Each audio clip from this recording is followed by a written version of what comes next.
장마가 끝나면서 이어지는 폭염의 워터파크를 찾는 사람이 많습니다. 그런데 수영장 물속에는 보이지 않는 세균과 미생물이 많아 여러 질환의 위험이 있습니다. 오늘은 워터파크나 수영장에 갔을 때 주의해야 하는 질환들을 알아보겠습니다. 1. 설사병. 수영장에서 가장 흔히 걸릴 수 있는 질환으로는 설사병이 있습니다. 수영장은 수질 관리를 위해 소독제 성분을 사용하지만 물속 크립토스포리디움 같은 균은 염소 소독으로도 제거할 수 없는데요. 미국 질병관리센터는 설사 증상이 있으면 수영을 피해야 한다고 권장했습니다. 설사가 가라앉은 후 며칠에서 2주 내에도 노로바이러스나 대장균과 같은 미생물을 배출할 수 있기 때문입니다. 특히 대변을 통해 나온 병원체는 물에 의해 전염되기 때문에 물놀이 전후 꼼꼼한 샤워는 필수입니다. 이외에도 수영장 물은 삼키지 말고 입에 닿는 것도 피해야 합니다. 만약 물놀이 후 설사병이 생겼다면 탈수 증상을 막기 위해 충분한 수분을 섭취하는 게 중요하겠습니다. 2. 알레르기성 피부염. 균의 전염을 막기 위해 소독한 수영장 물은 피부 트러블을 유발할 수 있습니다. 화학성분인 염소 성분에 계속 노출되면 피부가 거칠어지고 건조해지는데요. 여드름, 건선, 습진 등을 유발하기도 합니다.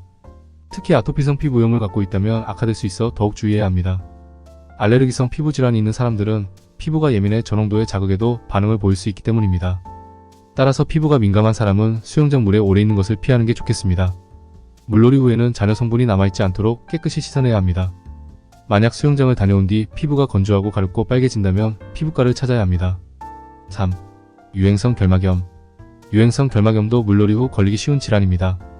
유행성 결막염은 아데노바이러스 감염에 의해 생기는 질환으로 오염된 물이나 이미 아데노바이러스에 감염된 환자와의 접촉에 의해 전염됩니다. 유행성 결막염이 생기면 눈이 충혈되고 이물감이 느껴지는데요. 부종, 통증, 가려움증 등도 동반됩니다. 이 질환은 전염성이 높기 때문에 물놀이 후 증상이 조금이라도 있다면 다른 사람들과 접촉을 즉시 피해야 합니다.